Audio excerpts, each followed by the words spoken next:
Nandito nga ako sa bahay ng kalapate at katabi ko yung nakatira. Ating alamin mare kung bakit ba inaasar yung bahay niya. Kung mapapansin nyo nga, tubo lang yung poste. Pero wag kayong mag-alala dahil ipapagawa ko yan. Basta umiyak lang kako siya para makabawi kami sa views. Ayaw mo ha, di enjoyin mo yung pagiging kalapate.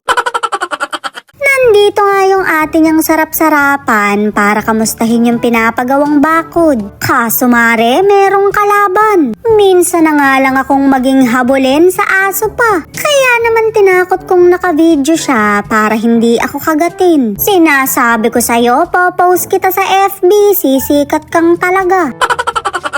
Balik na nga tayo sa bakod ng kapatid ko na unti-unti nang nabubuo. Siya lang naman tong hindi buo dahil 50-50 siya. Minsan Captain Barbell, minsan naman Darna. Pero wala naman akong paki kung ano siya, basta humihinga siya. Shoot amare, paubos na yung mga buhangin at bato. Mukhang o-order na naman ako nito, wala pang sweldo. Parang ibig ko na lang mag-Harlem sa pagmumukha ng kapatid ko. Hoy, walang ginagawa sa'yo.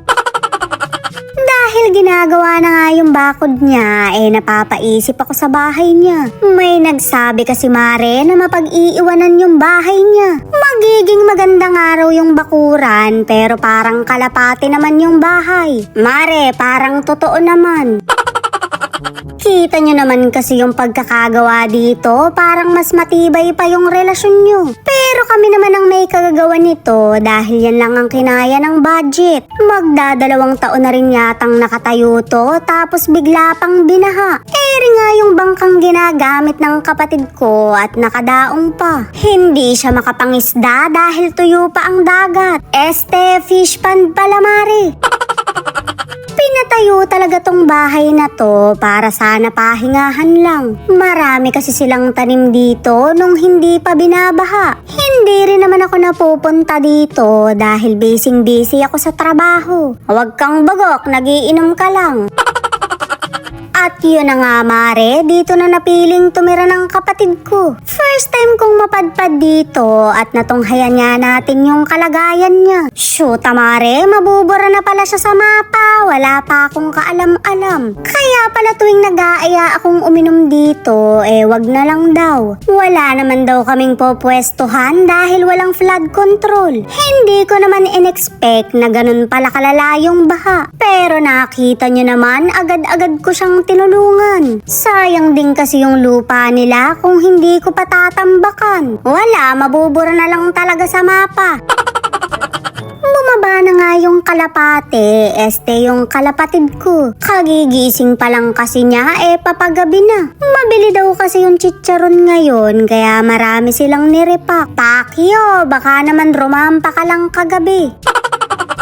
O diba, malapit nang matapos yung bakod niya. Konting gamit na lang din sa kapatid ko, makakasweldo na ako. Alam nyo na mare, hanggat may pinoproblema siya, kumikita naman ako. Hindi ko man mabawi lahat, at least nasinop ko yung kalupaan nila. Naging healthy pa yung atay ko dahil hindi puro inumang content ko.